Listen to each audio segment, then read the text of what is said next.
दोस्तों, पेश है महाभारत का एक और नया प्रसंग। आज की कहानी में है भीमसेन को विष खिलाना तथा गंगा में ढकेलना और भीम का नागलोक में पहुंचकर 8 कुंडों के दिव्य रस का पान करना। अगर आप चैनल पर नए हैं तो प्लीज वीडियो को लाइक, शेयर और सब्सक्राइब करके बेल की घंटी को दबा दीजिए। कमेंट बॉक्स में अपने विचार जरूर लिखिए। आइए शुरू करते हैं। वैशंपायन जी कहते हैं, राजन, उस समय पांडवों के वेदोक्त समावर्तन आदि संस्कार हुए। वे पिता के घर में नाना प्रकार के भोग भोगते हुए पलने और पुष्ट होने लगे। धृतराष्ट्र के पुत्रों के साथ सुखपूर्वक खेलते हुए वे सदा प्रसन्न रहते थे। सब प्रकार की बाल क्रीड़ाओं में अपने तेज से वे बढ़ चढ़कर सिद्ध होते थे। दौड़ने में, दूर रखी हुई किसी प्रत्यक्ष वस्तु को सबसे पहले पहुंचकर उठा लेने में, खान पान में तथा धूल उछालने के खेल में भीमसेन धृतराष्ट्र के सभी पुत्रों का मान मर्दन कर डालते थे। हर्ष से खेल कूद में लगे हुए उन कौरवों को पकड़कर भीमसेन कहीं छिप जाते थे। कभी उनके सिर पकड़कर पांडवों से लड़ा देते थे। धृतराष्ट्र के 101 कुमार बड़े बलवान थे, किंतु भीमसेन बिना अधिक कष्ट उठाए अकेले ही उन सब को अपने वश में कर लेते थे। बलवान भीम उनके बाल पकड़कर बलपूर्वक उन्हें एक दूसरे से टकरा देते और उनके चीखने चिल्लाने पर भी उन्हें धरती पर घसीटते रहते थे। उस समय उनके घुटने, मस्तक और कंधे छिल जाया करते थे। वे जल में क्रीड़ा करते समय अपनी दोनों भुजाओं से धृतराष्ट्र के 10 बालकों को पकड़ लेते और देर तक पानी में गोते लगाते रहते थे। जब वे अधमरे से हो जाते तब उन्हें छोड़ते थे। जब कौरव वृक्ष पर चढ़कर फल तोड़ने लगते तब भीमसेन पैर से ठोकर मारकर उन पेड़ों को हिला देते थे। उनके वेग पूर्वक प्रहार से आहत हो वे वृक्ष हिलने लगते और उन पर चढ़े हुए धृतराष्ट्र कुमार भयभीत हो फलों सहित नीचे गिर पड़ते थे।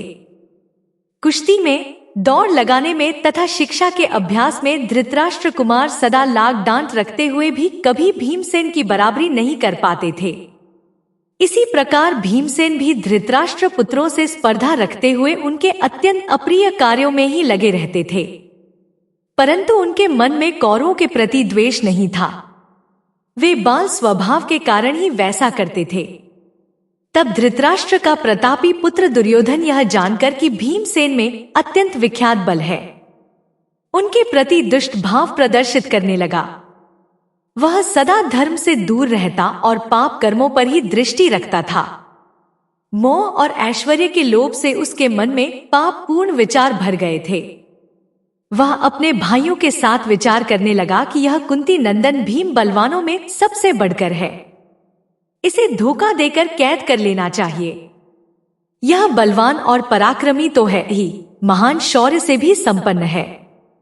भीमसेन अकेला ही हम सब लोगों से होड़ लेता है, इसलिए नगरोद्यान में जब वह सो जाए तब उसे उठाकर हम लोग गंगा जी में फेंक दें।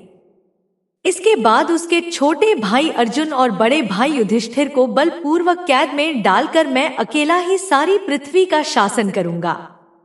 ऐसा निश्चय करके पापी दुर्योधन महात्मा भीमसेन का अनिष्ट करने के लिए सदा मौका ढूंढता रहता था।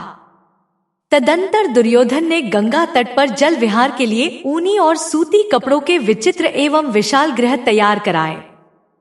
वे गृह सब प्रकार की अभीष्ट सामग्रियों से भरे थे। उनके ऊपर ऊंची ऊंची पताकाएं फहरा रही थी। उनमें उसने अलग अलग अनेक प्रकार के बहुत से कमरे बनवाए थे। गंगा तटवर्ती प्रमाण कोटि तीर्थ में किसी स्थान पर जाकर दुर्योधन ने यह सारा आयोजन करवाया था। उसने उस स्थान का नाम रखा था उदक क्रीडन। वहां रसोई के काम में कुशल कितने ही मनुष्यों ने जुटकर खाने पीने के बहुत से भक्ष्य, भोज्य, पेय, चोष्य और लेह्य पदार्थ तैयार किए। तदनंतर राजपुरुषों ने दुर्योधन को सूचना दी कि सब तैयारी पूरी हो गई है। तब खोटी बुद्धि वाले दुर्योधन ने पांडवों से कहा, आज हम लोग तरह तरह के उद्यान और वनों से सुशोभित गंगा जी के तट पर चलें। वहां हम सब भाई एक साथ जल विहार करेंगे।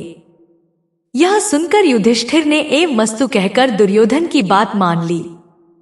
फिर वे सभी शूरवीर कौरव पांडवों के साथ नगराकार रथों तथा स्वदेश में उत्पन्न श्रेष्ठ हाथियों पर सवार हो नगर से निकले और उद्यान वन के समीप पहुंचकर साथ आए हुए प्रजा वर्ग के बड़े बड़े लोगों को विदा करके जैसे सिंह पर्वत की गुफा में प्रवेश करे, उसी प्रकार वे सब वीर भ्राता उद्यान की शोभा देखते हुए उसमें प्रविष्ट हुए। वह उद्यान राजाओं की गोष्ठी और बैठक के स्थानों से, श्वेत वर्ण के छज्जों से, जालियों और झरोखों से तथा इधर उधर ले जाने योग्य जल वर्षक यंत्रों से सुशोभित हो रहा था। महल बनाने वाले शिल्पियों ने उस उद्यान और क्रीड़ा भवन को झाड़ पोंछ कर साफ कर दिया था। चित्रकारों ने वहां चित्रकारी की थी। जल से भरी बावलियों तथा तालाबों द्वारा उसकी बड़ी शोभा हो रही थी। खिले हुए कमलों से आच्छादित वहां का जल बड़ा सुंदर प्रतीत होता था। ऋतु के अनुकूल खिलकर झड़े हुए फूलों से वहां की सारी पृथ्वी ढक गई थी।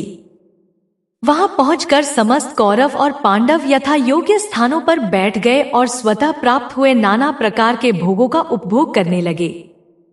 तदनंतर उस सुंदर उद्यान में क्रीड़ा के लिए आए हुए कौरव और पांडव एक दूसरे के मुंह में खाने की वस्तुएं डालने लगे। उस समय पापी दुर्योधन ने भीमसेन को मार डालने की इच्छा से उनके भोजन में कालकूट नामक विष डलवा दिया। उस पापात्मा का हृदय छुरे के समान तीखा था, परंतु बातें वह ऐसी करता था मानो उनसे अमृत झर रहा हो। वह सगे भाई और हितैषी सुहृद की भांति स्वयं भीमसेन के लिए तरह तरह के भक्ष्य पदार्थ परोसने लगा। भीमसेन भोजन के दोष से परिचित नहीं थे, अतः दुर्योधन ने जितना परोसा वह सब खा गए। यह देख नीच दुर्योधन मन ही मन हंसता हुआ सा अपने आप को कृतार्थ मानने लगा।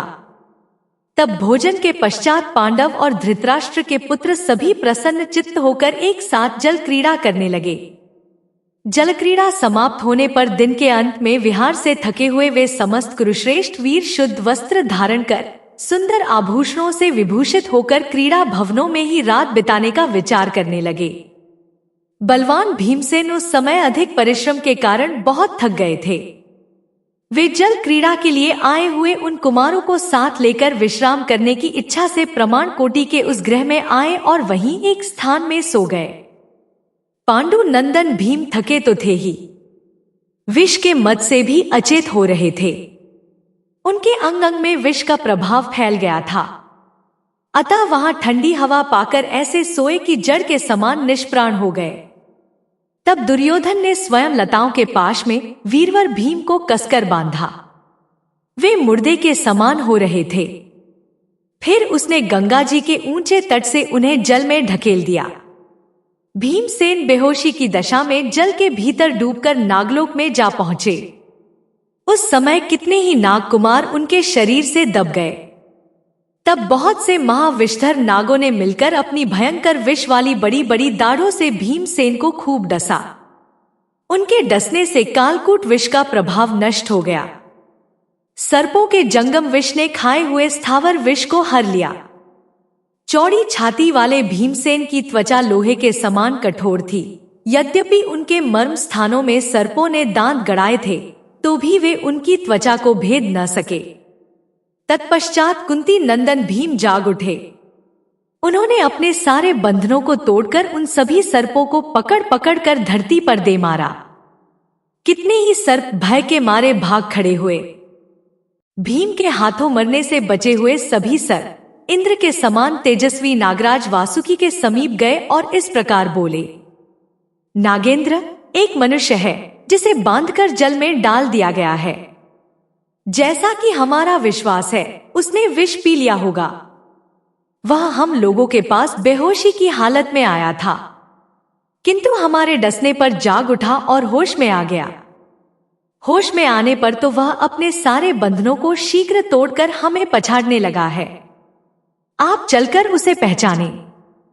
तब वासुकी ने उन नागों के साथ आकर भयंकर पराक्रमी भीमसेन को देखा। उसी समय नागराज आर्यक ने भी उन्हें देखा, जो पृथा के पिता शूरसेन के नाना थे। उन्होंने अपने दौहित्र के दौहित्र को कसकर छाती से लगा लिया। महायशस्वी नागराज वासुकी भी भीमसेन पर बहुत प्रसन्न हुए और बोले, इनका कौन सा प्रिय कार्य किया जाए इन्हें धन, सोना और रत्नों की राशि भेंट की जाए। उनके यूं कहने पर आर्यक नाग ने वासुकी से कहा, नागराज, यदि आप प्रसन्न हैं, तो यह धन राशि लेकर क्या करेगा? आपके संतुष्ट होने पर तो इस महाबली राजकुमार को आपकी आज्ञा से उस कुंड का रस पीना चाहिए, जिससे 1000 हाथियों का बल प्राप्त होता है। यह बालक जितना रस पी सके, उतना इसे दिया जाए। यह सुनकर वासुकी ने आर्यक नाग से कहा, ऐसा ही हो। तब नागों ने भीमसेन के लिए स्वस्ति वाचन किया। फिर वे पांडु कुमार पवित्र होकर पूर्वाभिमुख बैठकर कुंड का रस पीने लगे। वे एक ही सांस में एक कुंड का रस पी जाते थे। इस प्रकार उन महाबली पांडु नंदन ने 8 कुंडों का रस पी लिया। इसके बाद शत्रुओं का दमन करने वाले महाबाहु भीमसेन नागों की दी हुई दिव्य शैया पर सुखपूर्वक सो गए। वैशंपायन जी कहते हैं, जन्मेजय तदंतर समस्त कौरव और पांडव क्रीड़ा और विहार समाप्त करके भीमसेन के बिना ही हस्तिनापुर की ओर प्रस्थित हुए। रथ, हाथी, घोड़े तथा अन्य अनेक प्रकार की सवारियों द्वारा वहां से चलकर वे आपस में यह कह रहे थे कि भीमसेन तो हम लोगों से आगे ही चले गए हैं। पापी दुर्योधन ने भीमसेन को वहां न देखकर अत्यंत प्रसन्न हो भाइयों के साथ नगर में प्रवेश किया। राजा युधिष्ठिर धर्मात्मा थे। उनके पवित्र हृदय में दुर्योधन के पाप पूर्ण विचार का भान तक न हुआ। वे अपने ही अनुमान से दूसरे को भी साधु ही देखते और समझते थे। भाई पर स्नेह रखने वाले कुंती नंदन युधिष्ठिर उस समय माता के पास पहुंचकर उन्हें प्रणाम करके बोले, मां, भीमसेन यहाँ आया है क्या? वह कहाँ गया होगा? यहाँ भी तो मैं उसे नहीं देख रहा हूँ। वहां हम लोगों ने भीमसेन के लिए उद्यान और वन का कोना कोना खोज डाला।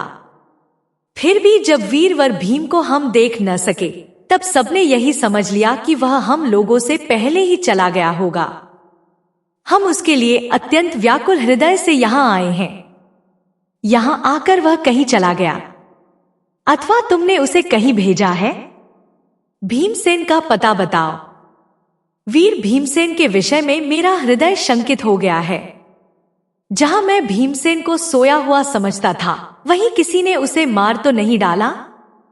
धर्मराज के इस प्रकार पूछने पर कुंती घबरा उठी और युधिष्ठिर से बोली, बेटा, मैंने भीम को नहीं देखा है। वह मेरे पास आया ही नहीं। तुम अपने छोटे भाइयों के साथ शीघ्र उसे ढूंढने का प्रयत्न करो। कुंती का हृदय पुत्र की चिंता से व्यथित हो रहा था। उसने ज्येष्ठ पुत्र युधिष्ठिर से उपर्युक्त बात कहकर विदुर जी को बुलवाया और इस प्रकार कहा, भीमसेन नहीं दिखाई देता, वह कहाँ चला गया? उद्यान से सब लोग अपने भाइयों के साथ चलकर यहाँ आ गए, किंतु अकेला महाबाहु भीम अब तक मेरे पास लौटकर नहीं आया। वह सदा दुर्योधन की आंखों में खटकता रहता है। दुर्योधन क्रूर, दुर्बुद्धि, क्षुद्र, राज्य का लोभी तथा निर्लज्ज है। अतः संभव है वह क्रोध में वीर भीमसेन को धोखा देकर मार भी डाले। इसी चिंता से मेरा चित्त व्याकुल हो उठा है, हृदय दग्ध सा हो रहा है। विदुर जी ने कहा, कल्याणी, ऐसी बात मुंह से न निकालो, शेष पुत्रों की रक्षा करो। यदि दुर्योधन को उलाहना देकर इस विषय में पूछताछ की जाएगी तो वह दुष्टात्मा तुम्हारे अन्य पुत्रों को भी मार डालेगा। जो काल के अधीन है, उसी के प्राण संकट में हैं। महामुनि व्यास ने पहले जैसा कहा है, उसके अनुसार तुम्हारे ये सभी पुत्र दीर्घजीवी हैं। अतः तुम्हारा पुत्र भीमसेन कहीं भी क्यों न गया हो, अवश्य लौटेगा और तुम्हें आनंद प्रदान करेगा। विद्वान विदुर जी ऐसा कहकर अपने घर चले गए। इधर कुंती चिंता मग्न होकर अपने चारों पुत्रों के साथ चुपचाप घर में बैठी रही। उधर नागलोक में सोए हुए बलवान भीमसेन 8वें दिन जब वह रस पच गया तो जागे। उस समय उनके बल की कोई सीमा नहीं रही। पांडु नंदन भीम को जगा हुआ देख सब नागों ने शांत चित्त से उन्हें आश्वासन दिया और यह बात कही, महाबाहो, तुमने जो यह शक्तिपूर्ण रस पिया है, इसके कारण तुम्हारा बल 10,000 हाथियों के समान होगा और तुम युद्ध में अजय हो जाओगे। आज तुम इस दिव्य जल से स्नान करो और अपने घर लौट जाओ। कुरुश्रेष्ठ, तुम्हारे बिना तुम्हारे सब भाई निरंतर दुख और चिंता में डूबे रहते हैं। तब महाबाहु भीमसेन स्नान करके शुद्ध हो गए। उन्होंने श्वेत वस्त्र और श्वेत पुष्पों की माला धारण की। तत्पश्चात नागराज के भवन में उनके लिए कौतुक एवं मंगलाचार संपन्न किए गए।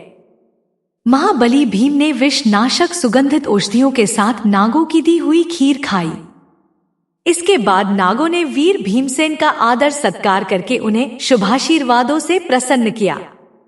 दिव्य आभूषणों से विभूषित शत्रु दमन भीमसेन नागों की आज्ञा लेकर प्रसन्न चित्त हो नागलोक से जाने को उद्यत हुए। तब किसी नाग ने कमल नयन कुरुनंदन भीम को जल से ऊपर उठाकर उसी वन में गंगा तटवर्ती प्रमाणकोटि में रख दिया। फिर वे नाग पांडु पुत्र भीम के देखते देखते अंतर्धान हो गए। तब महाबली कुंती कुमार महाबाहु भीमसेन वहां से उठकर शीघ्र ही अपनी माता के समीप आ गए। तदंतर शत्रुमर्दन भीम ने माता और बड़े भाई को प्रणाम करके स्नेह पूर्वक छोटे भाइयों का सिर सूंघा। माता तथा उन नरश्रेष्ठ भाइयों ने भी उन्हें हृदय से लगाया और एक दूसरे के प्रति स्नेहाधिक्य के कारण सबने भीम के आगमन से अपने सौभाग्य की सराहना की।